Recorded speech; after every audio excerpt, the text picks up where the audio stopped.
पहिल्याच्या काळातली लग्न एकदम स्वस्त आणि मस्त आणि मजबूत टिकाऊ. बैलगाडी नाही तर ट्रकमध्ये वरात. जेवणाला पत्रावळीमध्ये शेक भात आणि बुंदीचा लाडू. हनीमून बिनीमूनची नाटकी नाहीत. तरी पण अजूनही लग्न टिकलेली आहेत.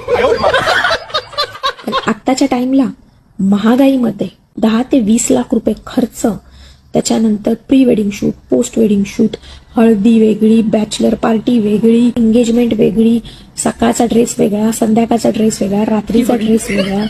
आजकालचं नवीन एक फॅड पण आहे. लग्नाआधी मुलीला नऊवारी घालून घोड्यावरती बसवून ग्रामदेवताचं दर्शन पण करायला घेऊन जातात. आमच्या वेळी बाई बस स्कूटरवर नाही तर बस तिथे सायकलवर, नाही तर चल बाई चालत आणि पटापट ग्रामदेवत करून घे. जेवण स्टार्टर पासून बडीशेपच्या पाण्यापर्यंत सगळा ठेवला जातो. एवढा खर्च ना, 20-20 लाखाचा खर्च. आणि त्याच्यानंतर हनीमूनला आउट ऑफ कंट्रीज जाणार बाबा. ते गोवा, महाबळेश्वर आपल्याला परवडत.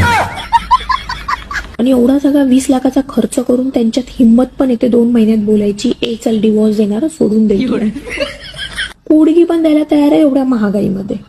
म्हणजे ह्यांना लग्न टिकवायची पण नाहीत आणि सगळी लग्नाच्या आधीपासून ते लग्न होतो पण खर्च पण ढिगाने करायचंय. एवढी हिंमत येते कशी या पिढीमध्ये खरंच.